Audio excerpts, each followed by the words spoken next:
मोदी के लिए कांग्रेसियों से भिड़ गए सीएम धामी। आरक्षण के मुद्दे पर खोल दी कांग्रेस की चिट्ठी।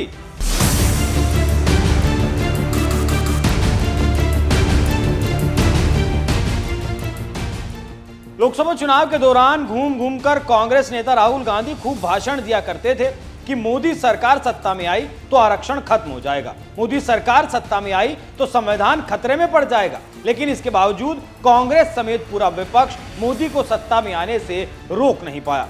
लगातार तीसरी बार मोदी सरकार भी सत्ता में आ गई और ना तो आरक्षण को कोई खतरा है और ना ही संविधान को कोई खतरा नजर आ रहा है। लेकिन इसके बावजूद कांग्रेस आज भी इसी एजेंडे पर चल रही है जिसे देवभूमि उत्तराखंड में सीएम धामी ने बेनकाब कर दिया।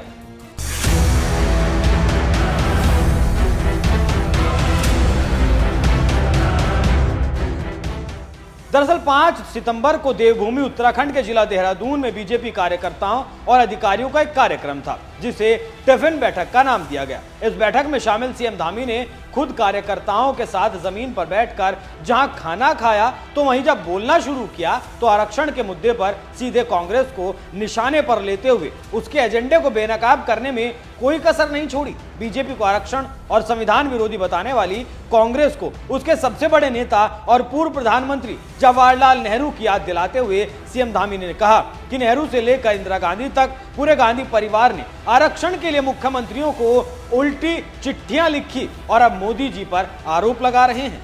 आज आपने देखा होगा इस पूरे चुनाव में जो दुष्प्रचार हुआ, जिस प्रकार से मोदी जी को रोकने के लिए विश्व की वो सारी शक्तियां इकट्ठी हो गई जो नहीं चाहती थी कि भारत महाशक्ति बने, भारत एक बड़ी अर्थव्यवस्था बने। उसके लिए उन्होंने हर हथकंडे अपनाए, बहुत सारा दुष्प्रचार किया गया। हमारा तो पहले चरण में चुनाव हो गया, मैं उत्तर प्रदेश भी गया, मैं दिल्ली में भी था, हरियाणा में भी था, महाराष्ट्र में भी था, मैं अनेक राज्यों में गया। वहाँ पर चला दिया कि आरक्षण खत्म होने वाला है, संविधान खत्म होने वाला है। अरे भाई, पंडित जवाहरलाल नेहरू से लेकर राजीव गांधी से लेकर उनके पूरे परिवार ने हमेशा आरक्षण के खिलाफ बात करी, हमेशा आरक्षण के लिए मुख्यमंत्रियों को उल्टी चिट्ठियां लिखी। लेकिन वो कह रहे हैं और मोदी जी और भारतीय जनता पार्टी जिनकी कार्यशैली में हमेशा ये रहा कि जो गरीब है, वंचित है, पिछड़े हुए हैं, छूटे हुए हैं, उन सबको लाभ देकर आगे लाना है। संविधान दिवस पहली बार देश में मनाने की प्रथा जो है माननीय प्रधानमंत्री मोदी जी ने शुरू करी। तो भाइयों बहनों, इस प्रकार का झूठ और फरेब पूरे देश के अंदर चला है और इसके बावजूद भी आज मोदी जी तीसरी बार देश के प्रधानमंत्री बन गए।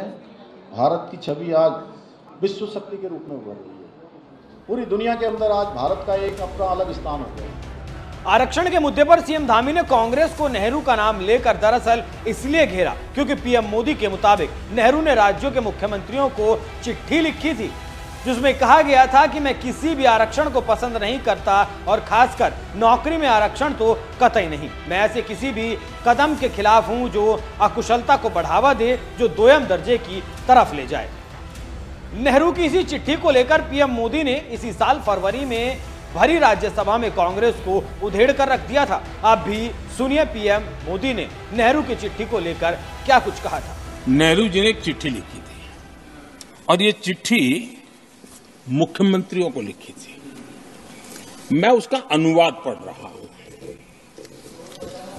उन्होंने लिखा था, ये देश के प्रधानमंत्री पंडित नेहरू जी द्वारा उस समय के देश के मुख्यमंत्रियों को लिखी गई चिट्ठी है, ऑन रिकॉर्ड है। मैं अनुवाद पढ़ता हूं। मैं किसी भी आरक्षण को पसंद नहीं करता और खासकर नौकरी में आरक्षण तो कतई नहीं। मैं ऐसे किसी भी कदम के खिलाफ हूं जो अकुशलता को बढ़ावा दे, जो दोयम दर्जे की तरफ ले जाए। ये पंडित नेहरू ने मुख्यमंत्रियों को लिखी हुई चिट्ठी है और तब जाकर के मैं कहता हूं ये जन्मजात इसके विरोधी है। नेहरू जी कहते थे अगर SC, ST, OBC को नौकरियों में आरक्षण मिला तो सरकारी काम का स्तर गिर जाएगा। बीजेपी को आरक्षण विरोधी बताने वाली कांग्रेस को पीएम मोदी ने जहां संसद में उधेड़ कर रख दिया था, तो वहीं अब उत्तराखंड के सीएम धामी ने भी आरक्षण के मामले पर कांग्रेस को नेहरू की चिट्ठी की याद दिला दी। अब आप बताइए, आरक्षण का असली विरोधी कौन है, कांग्रेस या फिर बीजेपी? अपनी राय हमें कमेंट कर जरूर बताइएगा। साथ ही सीएम धामी ने और क्या कुछ कहा था, आइए आपको सुनाते हैं। आपकी अलग से सुन लेंगे। वैसे आज थोड़ा सा मैं एक कार्यक्रम से और आ रहा हूँ, थोड़ा मेरा गला भी बैठा हुआ है, लेकिन फिर भी मेरा मन था कि कम से कम 3 घंटे तक जो है आपके साथ बैठूँ। लेकिन क्या है कि पहले से कुछ कार्यक्रम निर्धारित हो गए और मैं 12 बजे यहाँ आना चाह रहा था। 11 से 12 बजे तक गवर्नर हाउस में कार्यक्रम था, लेकिन वो कार्यक्रम थोड़ा लेट हो गया 1 घंटे, इसलिए मैं विलम्ब से पहुँचा। लेकिन उसके बावजूद भी आप सब लोगों ने, बहुत सारे कार्यकर्ताओं ने, मुझे लगता है कि अच्छी संख्या में हर एक मंडल से, राजेंद्र ढिल्लो से शुरू होकर लास्ट में हमारे आदरणीय चमोली जी और आदरणीय काऊ जी के बाद से इसका समापन हो रहा है। और मैंने सब लिख लिए हैं, इसमें सबके नाम भी लिखे हैं और जिसने जो कहा है उसके आगे वो बात भी करी है। जल भराव की बात करी, कहीं ठेलों पर जो है आपने कहीं भी लगकर जो है ट्रैफिक ख़राब करने की बात हुई, कहीं पर हमारे योग भूमि की बात हुई, आयुष्मान कार्ड का मामला आया, बंगाली कॉलोनी और ट्रैफिक की बात आई, ठेलों पर शराब वाली भी, चौपाल वाली जो बात आई, हमारे जो है जाम की स्थिति, ISBT निरंजनपुर मंडी और रायपुर क्षेत्र, तपोवन क्षेत्र, अनेक क्षेत्रों में, सभी का मैंने इसमें नोट कर लिया है। और बहुत अच्छे अच्छे सुझाव आप सब लोगों के बीच में से आए हैं। और ये मेरी आज इस प्रकार की चौथी बैठक है।